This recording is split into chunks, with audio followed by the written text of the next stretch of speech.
Exodus 8 1 to 32. And actually, it started one verse back in Exodus 7, verse 25. And this one, it talks about how first there was a plague of a frog, which the Egyptian can duplicate, but at the plague of gnat, then the Egyptian sorcerer can't duplicate it, and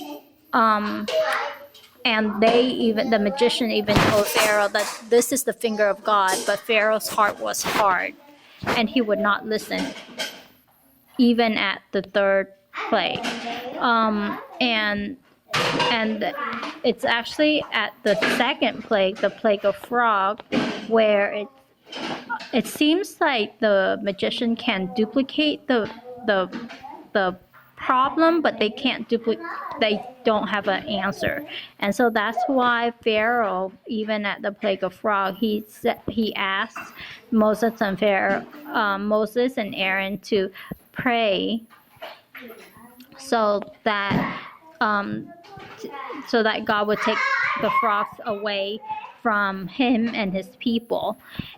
And then he said he will let the people go to offer sacrifices to the Lord.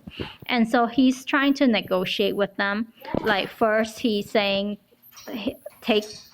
pray, take the frogs away, and I'll let you go. And then after that, he was bargaining at the gnat. He said, just stay here and offer sacrifices. And then later then he said, okay. And when Moses and Aaron say no, then he said, okay, then like go, but don't go far. And so like he's like just bargaining. It seems like he's wary of the people, but he also wants to keep his labor force. So then it's so he, like, Moses allow him to choose a time where the frog can be taken away, and so the frogs actually died in the houses, and they were piled into heaps, and the land reeked of them. But then when Pharaoh saw that there was a relief, then he hardened his heart. And then when the plague of gnats, then the magician cannot reproduce it anymore, and he would not listen.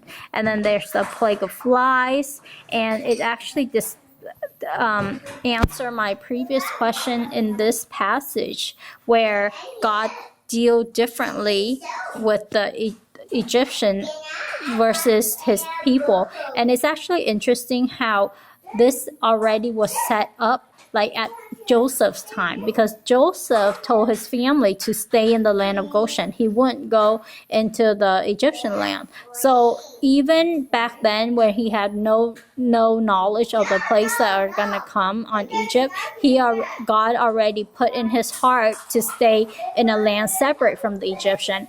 Until now, when there's plagues, then the land of Goshen is treated differently than the rest of the land in Egypt. So the people who live in Goshen are mostly like people, shepherds, and the people that the Egyptians despise. And the Israelites live there, and they will not have these flies problem. And I'm thinking, I don't think that these problem was like they were affected by the first three plagues either, because God will make a distinction. I don't know, right here it said I will make a distinction between my people and your people.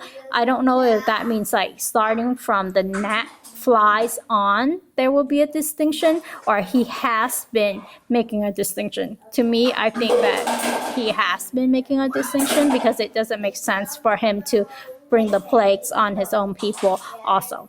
But so it's very interesting to me how, similar to what the Bible says, that God will strengthen the path for the people who believe in him, and the Lord will direct people's way, that these, like, he directed their path like way before things get to this point. So it truly shows that God knows the future and all of his plans will come to pass, and he arranged everything already. So that's very, very interesting to me.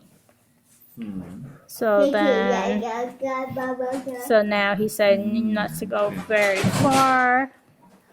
And then Moses even called Pharaoh out on how he deceitfully acted by going back on his word. So yeah, so even after the problem was removed, then Pharaoh still hardened his heart and would not let the people go. So he not only hardened his heart, he went back on his word, which is very unlike of a leader to do that over and over again.